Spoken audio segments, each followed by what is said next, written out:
बदकार जिन्नात हैं हम्म, इंसानों के साथ बदकारी करते हैं। यस, बहुत सारे पेशेंट्स ऐसे आते हैं, ख़ास तौर पे जो ख़वातीन हैं, जिनके ऊपर भी ये ऐसे मसले मसाइल होते हैं शयातीन के बहुत, और ये बड़ा कॉमन होता जा रहा है। मेरे पास बहुत सारे मरीज़ ऐसे आते हैं कि जो कहते हैं जी रात को सबसे पहले उनमें क्या चेंजिंग आती है, उनकी हार्मोनल चेंजेस आना शुरू हो जाती हैं। और उनका एक तो ये सिम्पटम होगा, आपके प्रोग्राम के तवसत से जो लोग सुन रहे हैं, जी। वो इन चीज़ा चीज़ें इनको नोट कर लें कि अगर आपके साथ ऐसा हो रहा है तो आप इस चीज़ का शिकार हैं। ठीक है। सबसे पहले आपकी हार्मोनल चेंजेस आना शुरू हो जाती हैं कि जो स्पेसिफिक डेज़ होते हैं ख़वातीन के, वो लोग कहते हैं कि भई मेरे तो कभी डिले हुए ही नहीं थे, ठीक है। लेकिन अब ये 2-2 3-3 माह डिले हो जाते हैं, आते नहीं हैं। जब आते हैं तो फिर जाते नहीं हैं, इस तरह से। फिर दूसरा इसमें आ जाता है कि पेट के निचले हिस्से, जहाँ पे ये आपकी नाफ है, नाफ से लेके टाँगों में नीले निशान अक्सर व बेशतर आपको पड़ेंगे। ठीक है। इसका मतलब ये होता है कि कोई इविल एंटिटी आपके साथ मशगूल है, आपके साथ वो इंटरफेरेंस कर रही है, जो ब्लू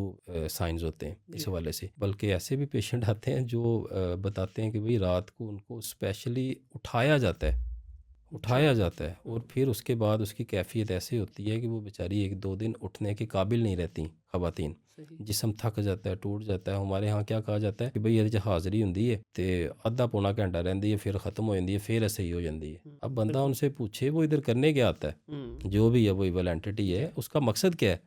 अगर वो खाता नहीं है या हम्म, इसको भूख नहीं लगती या कोई और मसला नहीं है, एक ख़ातून में कभी-कभार आने का, हफ़्ते में 1 दफ़ा 2 दफ़ा आने का क्या मकसद है? ठीक है। इस और तरह उस से खातून को फील होता है कि उसके साथ जी, बिल्कुल कुछ केसेज़ में होता है कि मेरे साथ ऐसा हो रहा है। सही। कुछ ख़वातीन को ख्वाब में चलना शुरू हो जाता है कि मेरे साथ ऐसे हो रहा बिल्कुल है। सही। लेकिन वो बताएँ किसको? हम्म। जैसे आपने बताया कि जो मार्केट में लोग बैठे हुए हैं, वो बड़े परेशान हैं। फिर ऐसे जो हमारे पास केस आते हैं, हमारी भी कोशिश होती है कि इनको उनके वालिदैन के सामने, उनके मियाँ के सामने या इवन उनके सामने भी डिस्क्लोज़ ना किया जाए, चुपके से अपना काम हाँ, किया ज़ाहिर है जाए। फ़िगर आज़ में रखने वाली बात सर है क्योंकि ये इतना कॉमन डिस्कस भी जी, नहीं किया जी। जा सकता।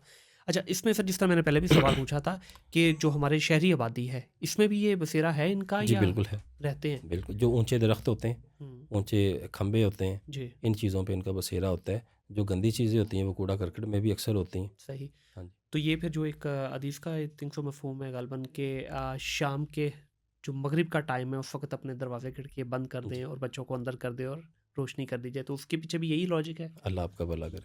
ठीक है, जी। बिल्कुल सही। और इसके अलावा सर जो अक्सर ये भी सुनने में मिलता है जी कुछ लोगों के घरों में जो है नेक जिन्नात हैं, हुँ, ठीक है? अक्सर देखा है कि सुबह उठे हैं तो वॉशरूम गीला है, ठीक है? रात को आप सोए हैं, ज़ाहिर है सुबह तक वैसे तो वॉशरूम सूख जाएगा हुँ, और वो चलते-फिरते नज़र भी आते हैं लेकिन कोई नुकसान नहीं पहुँचाते। हुँ, हुँ। तो ये भी इसी तरह रहते हैं और वो आम लोगों को नज़र आते हैं? नहीं, आम लोगों को नहीं नज़र आते। बाज़ औक़ात ये होता है कि कुछ लोगों में कुदरती तौर पे कसाफ़तें कम होती हैं और लताफ़तें ज़्यादा होती हैं। ठीक है। अगर हम ज़िक्र-अज़कार की तरफ आते हैं, कुछ लोग होते हैं जो अभी ज़िक्र को थोड़ी तादाद में करते हैं हुँ, और उनको उनके असरात नज़र आना शुरू हो जाते हैं।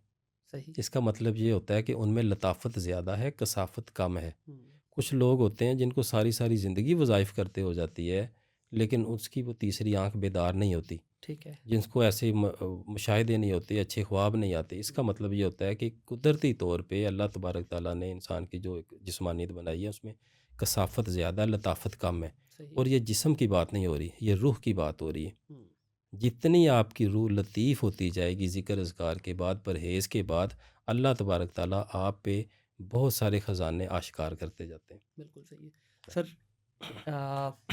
ज़ाहिर है जिस तरह हम इंसानों का आखिरत में सारा सवाल जवाब होंगे, पूरा हमें हिसाब देना पड़ेगा, तो इनका भी इसी तरह से ही है, जिन्नात का भी उसी तरह से प्रॉपर एक हिसाब किताब होगा इनको, जो आज जो ये करके जाएँगे इस दुनिया में और बाद में आखिरत में भी इनके साथ हिसाब जी, किताब है, बिल्कुल, ऐसे ही। उसी तरह ही है? सर, और इनकी अमूमन उम्रें कितनी होती हैं इनकी जिन्नात की जो उम्रें है? बहुत ज़्यादा होती हैं, बहुत ज़्यादा होती हैं इनकी उम्रें। इंसानों की निस्बत ज़्यादा है इनकी? इंसानों की निस्बत तो बहुत ज़्यादा है। इंसान आजकल के 50 साल, 60 साल, 70 साल, ऐसे ही है। इनकी तो एजेस 2000 साल मैंने अच्छा। हाँ जी, बिल्कुल 2000 साल तक भी मैं जानता हूँ।